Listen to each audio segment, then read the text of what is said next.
오후 시간은 이 콘티아이넨이라는 데모 파일을 이용해서 진행을 할 거고요. 보시면 BTSCAD 이용해서 스피커 설계할 때 이 Vcad는 기본적으로 이제 가장 목표로 하고 있는 게 크로스오버 디자인이잖아요.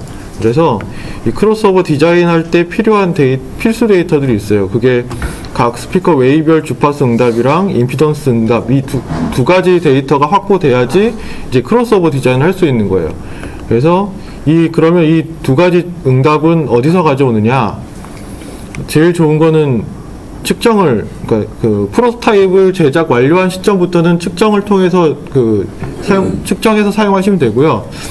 그리고 프로토타입 제작하기 전에는 시뮬레이션 할 수밖에 없는데, 지금부터는 시뮬레이션 하는 방법에 대해서 진행해 보겠습니다.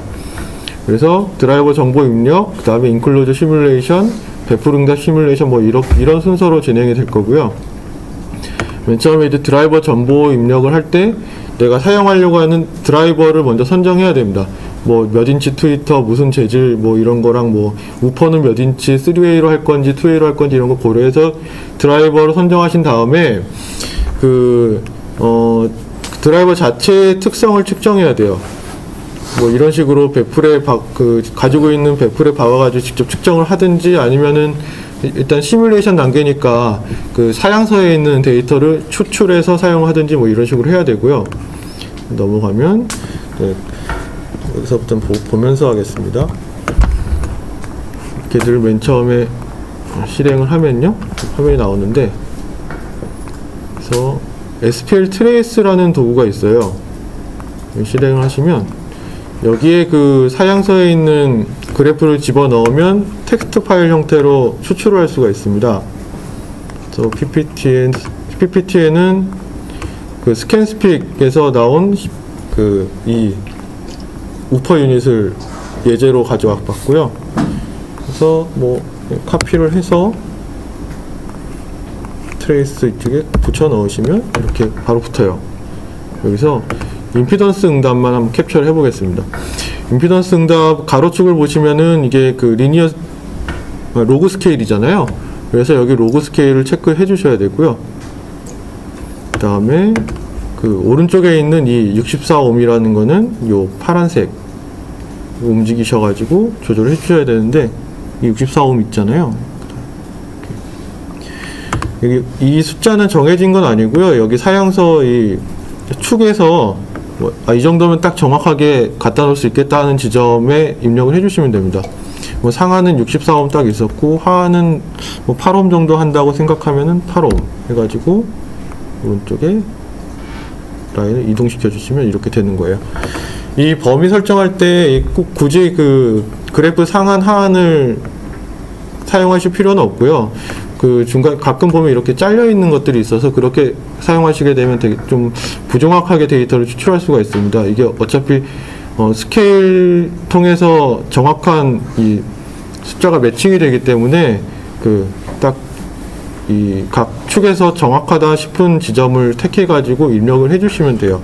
그 다음에 가로축은 100Hz를 기준으로 하면 100Hz 맞춰주시고, 여긴 100Hz 입력이 되어 있는 거 확인하고요.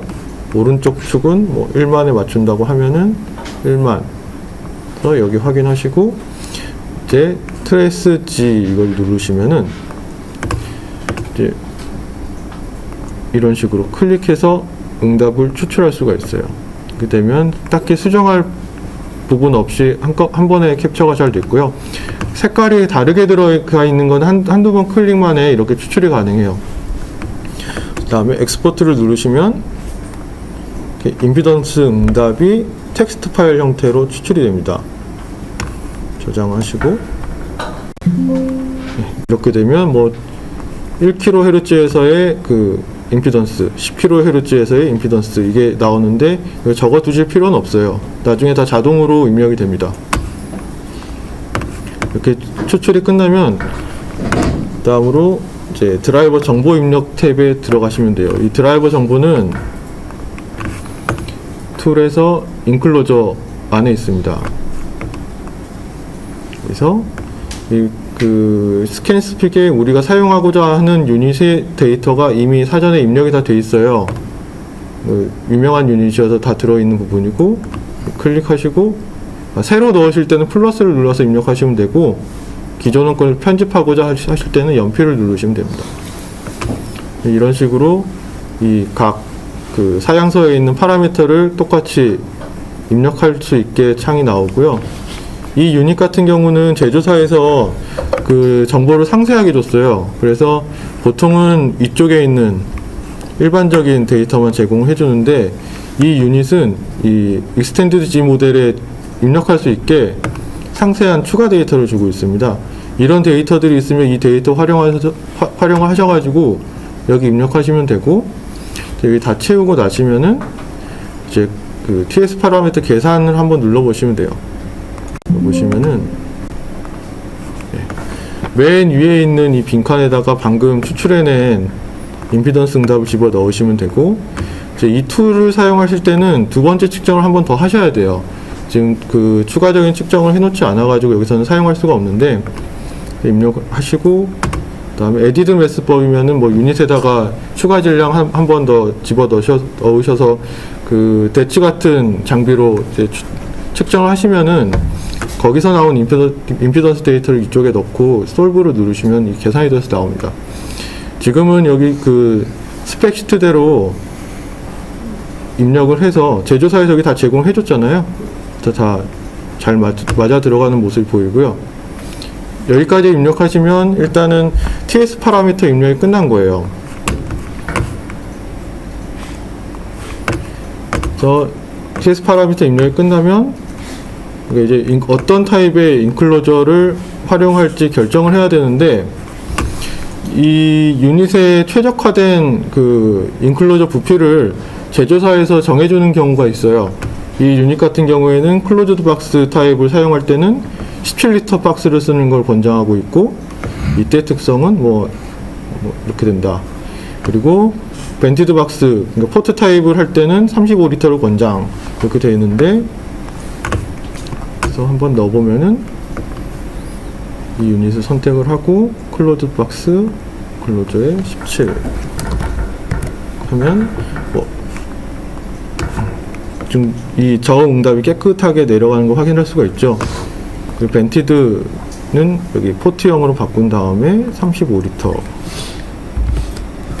그러면 여기도 이걸 얼라인을 해줘야 되는군요.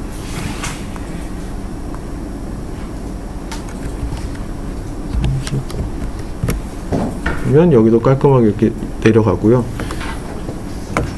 이런 식으로 이 부피 결정을 해주시면 되고, 지금 이 인클로저 툴에서 중요한 부분은 이 파워랑 익스커션 부분이랑 다음에 벨로시티 부분입니다. 왜냐면 이 부분을 좀 축소를 해보시면 이렇게 되는데, 여기서 이제 출력을 좀 올려볼게요. 지금 2.83V인데 이렇게 출력이 올라갈수록 이 Xmax 값이 이 임계치를 넘으려고 하고 있죠. 이때 음량이 여기서 보면 한 96dB 정도 됩니다.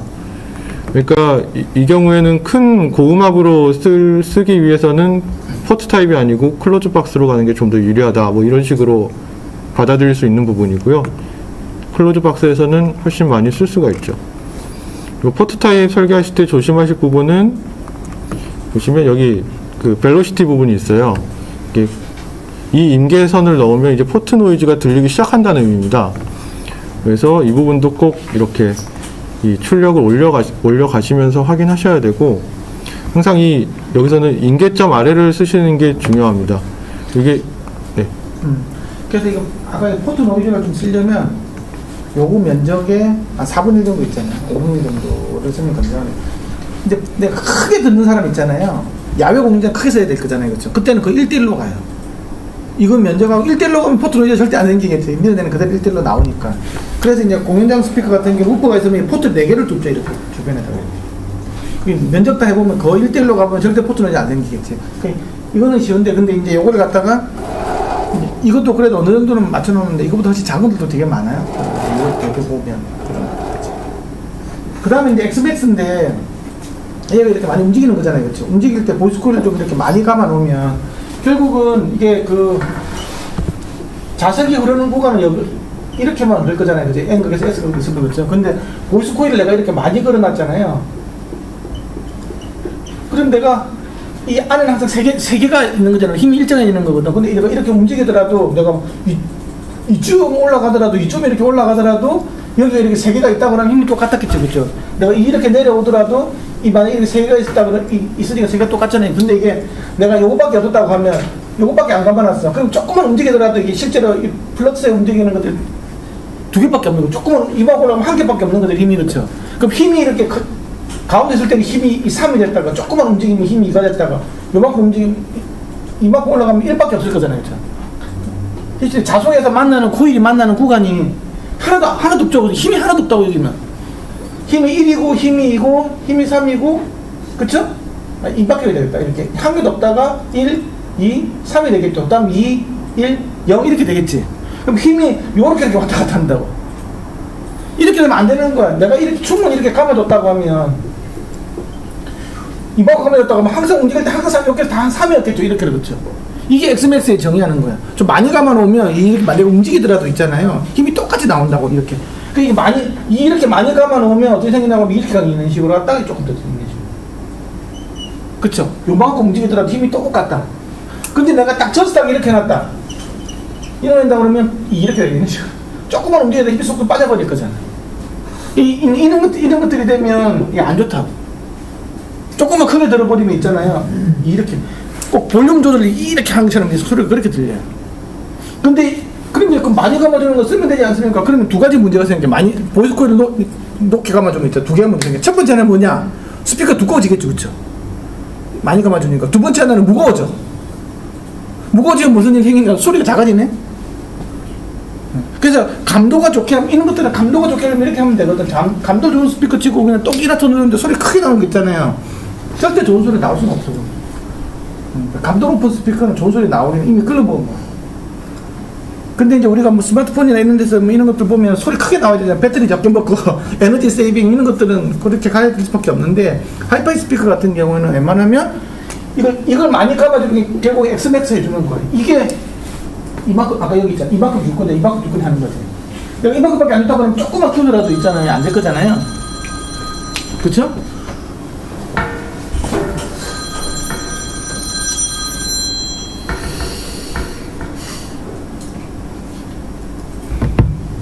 그래서 이걸 좀 많이 감아주려면 이걸 높게 배운다는 거지. 그래서 이렇게 스피커 옆에서 탁 보는데 보이스 코일이 많이 보이잖아요. 그렇죠? 옆에서 봤는데 많이 보이는 게 좋은 거죠. 이 높다라는 얘기지. 그래야지 많이 움직이냐. 내가 수술 눌러줘라도 보이스 코일이 많이 보여. 그러면 진짜 좋은 거지. 근데 조금 눌러주니까 안 보여 보이스 코일이. 그러면 이제 이게 높이가 낮은 거니까 그거는 요런 그게 아까 이게 그 이야기야. 그 이야기야. 그래서 Xmax가 굉장히 중요하다. 뭐 2, 3mm 있는 거 가지고 택도 안 되고요. 우퍼 같은 경우에는 뭐 10mm에서 1cm 이상 가는 게 좋고요. 15mm 뭐 이렇게 우퍼 같은 거 많이 움직여야 되잖아요, 그렇죠? 그리고 미드레인지 같은 경우도 5mm 이상 가주면 내가 좀 크게 들을 때 굉장히 유리한 거죠. 이제 이 소리를 크게 들으면 무슨 엉망으로 들려요. 그러니까 이제 그 선수들은 다 알지. 그래서 이게 딱 이 그래프를 보여주는 아까 파인 못했을 때 그래프를 보여줬거든요. 이 그래프를. 이 그래프가 이만큼 가느냐 이렇게 되느냐 이만큼 가느냐 이게 또 비대칭을 놓는 녀석들도 있어요. 설계를 잘못하면 이렇게 가는 녀석도 있다 이런 식으로. 그럼 완전 쓰레기인 거지. 그럼 보이스 코일 가운데 아니고 쳐져 있는 거 이런 식으로. 그런 것들도 있고 다 그래요. 이게 요즘에는 특징은 다 보이니까 거짓말을 할 수가 없어.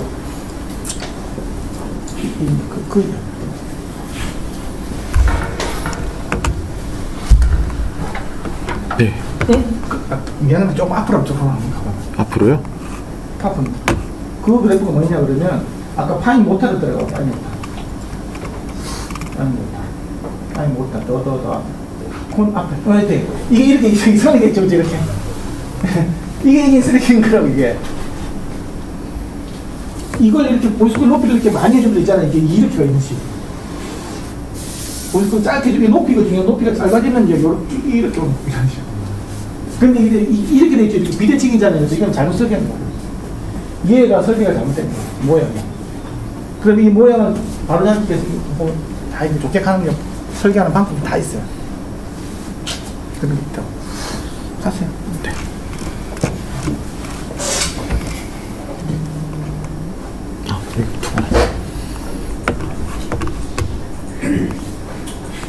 네, 그렇게 해서 대충 이제 부피까지 다 결정이 된 상태에서는 이제 여기 있는 임피던스 정보를 사용할 수 있습니다.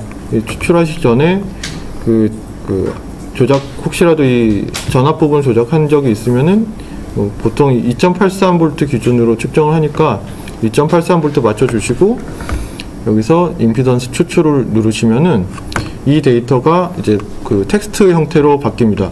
근데 이것도 주의하셔야 될 게 여기 있는 모든 데이터들은 이 TS 파라미터, 방금 여기 입력해 놓은 파라미터 기준으로 작성되기 때문에 기본적으로 매우 정확할 수는 없습니다. 이 대부분의 파라미터들이 모두 변수고 이렇게 상수 형태로 정의될 수가 없어요. 그래서 여기 나타나는 거는 대충 경향성 파악을 위한 정보들이다. 이렇게 이 정도로 이해하시는 게 좋고요. 임피던스도 제대로 설계를 하시려면은 일단 여기서 추천한 결정한 박스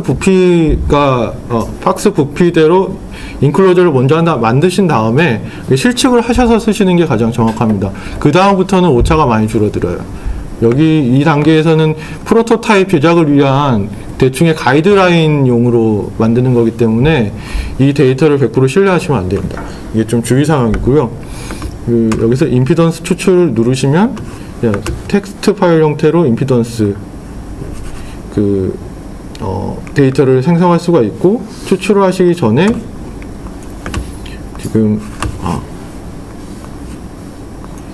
사용하시는 드라이버를 먼저 여기 여러 개가 있으면 입력하려고 하는 드라이버 클릭을 한번 하시고, 선택된 상태에서 피드 스피커 옵션을 켜고 추출하시게 되면은 이 데이터가 바로 이쪽으로 들어갑니다. 이렇게 쓰시면 좀 편한 부분이 있고요. 이렇게 하면 이제 이쪽 오른쪽 창에 임피던스 특성이 입력이 됐잖아요. 그 다음에 이제 SPL 쪽을 채워야 되는데 문제가 하나 있습니다. 아까 앞에서 박사님께서 말씀을 해주셨는데 이 SPL 창에 나타나는 이 응답은 무한배풀 응답과 유사하잖아요. 그래서 이 응답에서 고음역 부분은 나타나 있지 않기 때문에 여기서 저음 부분을 참고할 수는 있어요. 이 응답에서. 근데 문제는 배풀 스텝 응답 부분이 빠져 있습니다. 그러면 배풀 스텝 응답을 어떻게 만들어내야 되는가? 지금까지 부피는 결정이 됐잖아요. 그러면은 여기서는 이번 단계에서는 툴에서 보조 계산기 들어가 보시면은 박스 볼륨 탭이 있습니다. 이걸 누르시고 내가 원하는 박스 볼륨, 결정된 박스 볼륨을 입력하시면 이 박스 볼륨이 고정된 상태에서 나머지를 자동으로 계산할 수가 있어요. 변수에 따라서. 드라이버가 1L가 들어간다 하면은 이렇게 이 박스 최종 사이즈가 바뀌는 게 보이시죠? 여기. 그리고 내가 전면을 한 25cm에 세로는 30cm로 결정하겠다. 그러면은 이렇게 바꾸시고 락을 걸어 주시면은 이제 이 상태에서는 이 깊이 값만 변하면서 사이즈를 결정할 수가 있습니다. 앰프에도 1L가 들어가고 이제 겉에 이런 식으로 조작을 해보면 뎁스 값만 변하는 게 보이시죠? 이렇게 하면 이제 우리가 이제 전면 배풀 사이즈를 방금 말아낸 거예요. 17L 인클로저에서 내가 이런 변수를 다 입력하고 최종적으로 이런 배풀 사이즈 형태를 가질 수 있게 됐다, 이 얘기입니다. 250에 300. 이 데이터를 가지고 이제 배풀 스텝 응답을 만들어내는 거예요. 여기 보시면 나름 좀 친절한 게 이쪽에 디프렉션 리스판스라고 있어요. 여기서 바로 디프렉션 툴에 접근할 수가 있습니다. 이걸 누르시면 이런 식으로요. 여기다가 아까 결정된 치수를 쓰시고 250에 한 300 정도 했었죠. 300. 그리고 사각 박스니까 코너를 4개 지정해주고 웨지 라디에이션 이번에 좀 크게 해볼까요? 10mm. 그러면 이거는 여기 반지름이 10mm짜리인 사각 박스를 만드는 겁니다. 그래서 New를 눌러주시면요 이렇게 나오죠. 정한 대로 우퍼가 가운데 위치하고, 그 다음에 이 우퍼의 경우에는 SD 값이 154로 정해져 있네요. 네, 154. 다 자동으로 입력됐고요. 그 다음에 이 파필드 조건으로 그 데이터를 만들 거기 때문에 디스턴스는 5m 이상으로 잡아주시면 됩니다. 그리고 우퍼니까 좀 밑으로 내려볼까요? 하고 이 마이크는 그 측정 위치 잡아주시면 됩니다. 이 정도. 이렇게 하신 다음에 엑스포트 누르시면 저장이 가능하시고요. 이렇게 만들어진 데이터를 여기 이쪽에 집어넣으시면 돼요. 로딩을 이쪽에 넣었었죠 아까. 네. 새로 나오네. 이거네요. 그래서 디프렉션 리스폰스 이걸 버튼을 눌러주시면요 바뀌죠 이제. 네, 이 응답의 베풀 스텝 효과 반영된 응답이 이렇게 새로 생성이 됩니다. 갈색으로. 그래서 여기는 이제 토탈 SPL 4파이라고 써 있는데 이 응답을 추출해서 사용하는 거예요. SPL을 누르시면 이번에는 이 데이터를 한 번 더 가공해야 되기 때문에 피드 스피커는 끕니다. SPL을 누르시면 토탈 4파이 이 응답을 써야 되기 때문에 yes를 누르시고요. no 하시면은 이 검은색 응답, 초기 응답이 추출이 돼요. 그래서 하면 이제 파일 이름에 4파이 응답이라고 나와 있죠. 이렇게 만들어내시면 됩니다. 4파이 응답이라는 말은 이제 모든 방향이 다 나온 거예요. 아까 10도 간격으로 이거 방향하고 고도 이거 다 추출이 된 거죠. 마이크를 지금은 아까 요것만 했는데 지금 방사 특성은 모의가 안 되어 있습니다. 저주파수까지는 된 거 아니에요? 네, 저음만. 저음만 어쨌든 이런 게 다 된 거네. 이거 제거 눕혀서 이렇게 되는까지. 네, 이렇게 그러니까 헤드 특성이 들어갔고 사이즈가 들어갔잖아요, 그렇죠? 그러면 이게 이런 박스에 이 유닛이 이런 박스에 올라가 있으니까 옆으로 날아가는 거하고 위로 날아가는 거하고 밑으로 날아가는 거 다 이제 지가 알았다는 얘기예요. 1차 회전을 분석해가지고 그걸 머리에서 들으시면. 네. 네, 방금 추출해낸 데이터에는 그 방사 특성이 안 들어가 있는데 그 방사 특성 생성을 위해서 이 제조사 사양서에 있는 정축 응답을 추출해야 돼요.